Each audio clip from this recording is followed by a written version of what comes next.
YouTube contre Facebook. Alors, on l'a tous fait, on y a tous pensé. À un moment, on s'est dit, bon, ça y est, j'ai ma chaîne YouTube, j'ai envie de faire la promo, j'ai envie d'avoir des abonnés, j'ai envie d'avoir plus de vues. Alors, comment je pourrais faire? Je réfléchis, ben oui, les réseaux sociaux. On s'est tous dit à un moment, ben tiens, je vais publier mes vidéos sur Facebook, comme ça, il y a plus de gens qui les verront et je vais gagner des vues et des abonnés. Alors, est-ce que c'est une bonne idée? Comment le faire? Est-ce que c'est une bonne idée de partager ces vidéos YouTube sur Facebook? C'est ce qu'on va voir tout de suite dans cette vidéo.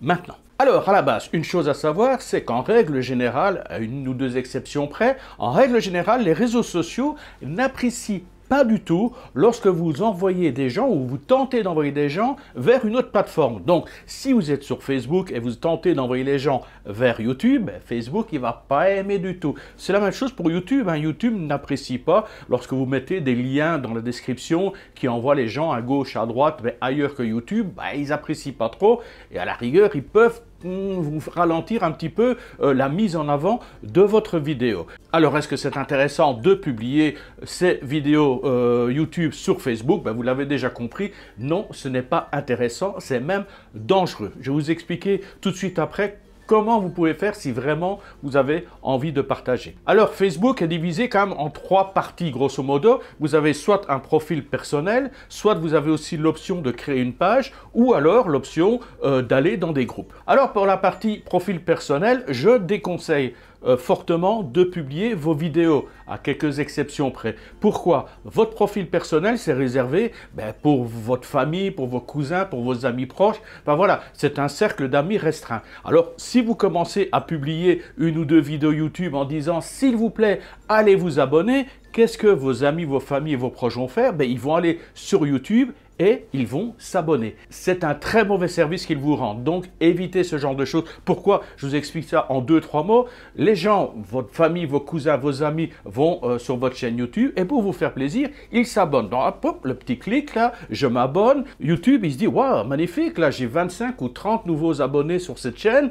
Donc, je vais peut-être la mettre en avant. Et puis, il vous surveille. Il vous dirait, il a des abonnés, on va surveiller pour voir si on peut remonter un petit peu ses vues. Et puis, qu'est-ce qu'il constate? C'est que les gens qui se sont abonnés, en fait, n'ont même pas regardé votre vidéo. Et lorsque vous publiez de nouvelles vidéos, ces gens ne reviennent pas parce qu'ils ne sont pas intéressés. Ils ne reviennent pas. Donc, YouTube, il en dédie quoi? Il dit, voilà, ces vidéos ne sont pas intéressantes parce que les gens s'abonnent et ne reviennent plus. Donc, au final, où ils regardent 2-3 secondes et puis après, ils zappent. Donc, ces vidéos sont inintéressantes. Donc, je ne les mets pas en avant. Donc, il vaut mieux avoir peu d'abonnés, mais des abonnés intéressés, que des abonnés de complaisance, des gens qui vont vous faire plaisir, mais qui ne viendront plus, parce qu'il n'y a rien de pire au niveau des stats, ça va faire chuter, et puis au niveau de l'algorithme, YouTube va estimer que vous n'êtes quelqu'un de désintéressant, ou du moins que le fond de votre vidéo est tout à fait inintéressant. Deuxième option, créer sa page personnelle. Sur Facebook, on peut créer une page, voilà, c'est super, vous avez une société, vous avez une activité, vous voulez la mettre en avant,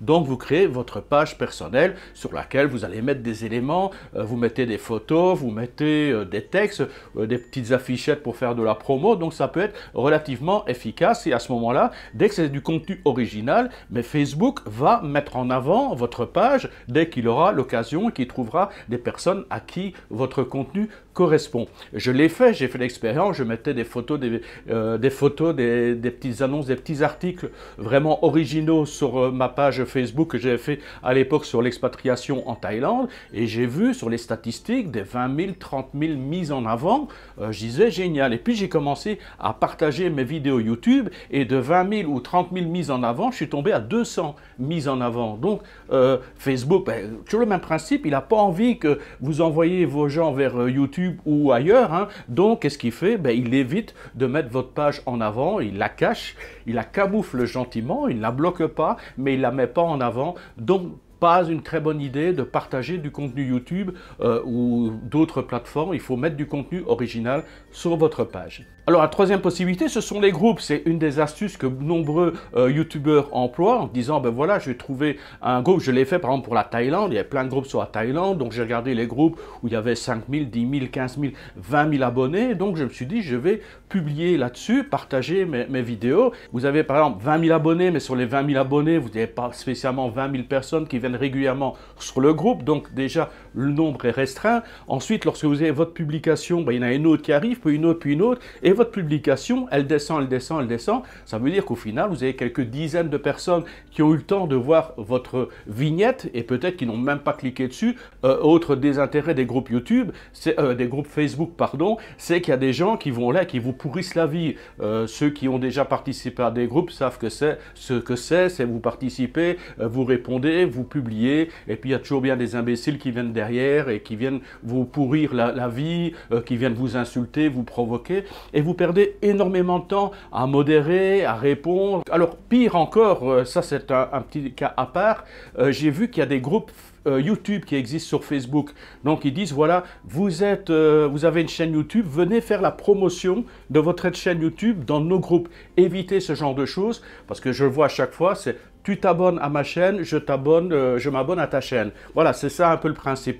Ça, on en revient au système familial. Ça veut dire que les gens qui sont là vont venir, vont s'abonner, ne vont jamais revenir, jamais regarder vos vidéos. Et au niveau des stats, YouTube va estimer que vous avez effectivement des abonnés, mais qui ne sont pas intéressés. Donc, votre contenu est tout à fait désastreux. Donc, il va vous faire tomber au niveau des résultats de recherche. Il ne va pas proposer votre contenu, il ne va pas le mettre en avant. Alors que faire si vraiment vous voulez publier du contenu sur Facebook?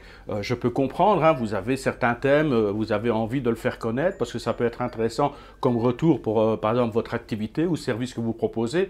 Donc ce que je vous conseille à ce moment-là, c'est lorsque vous avez fini votre vidéo, vous la partagez sur YouTube et puis vous la partagez également, mais sans passer par YouTube, vous chargez également la vidéo sur Facebook, comme ça, enfin c'est deux téléchargements différents, c'est la même vidéo, mais une qui sera téléchargée sur YouTube, l'autre qui sera téléchargée sur Facebook, et à ce moment-là, Facebook la recevra en tant que contenu original et mettra cette vidéo en avant. Une dernière chose très importante, on a entre Facebook et YouTube, c'est quand même deux, on va dire entre guillemets, clientèle différentes, deux consommations différentes. Quand vous allez sur YouTube, enfin, personnellement, quand je vais sur YouTube, moi je m'installe devant mon écran parce que j'ai besoin de suivre parfois des vidéos qui sont relativement longues et il faut que ce soit confortable.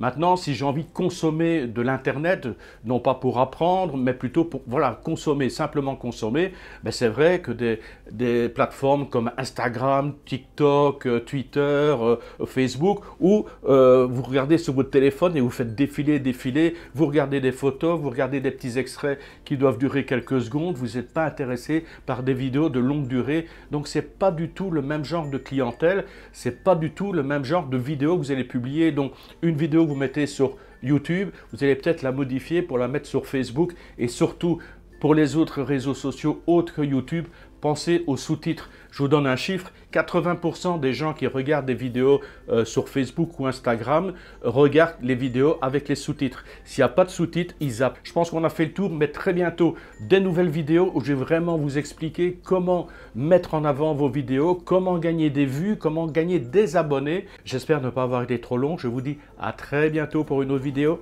Bye bye.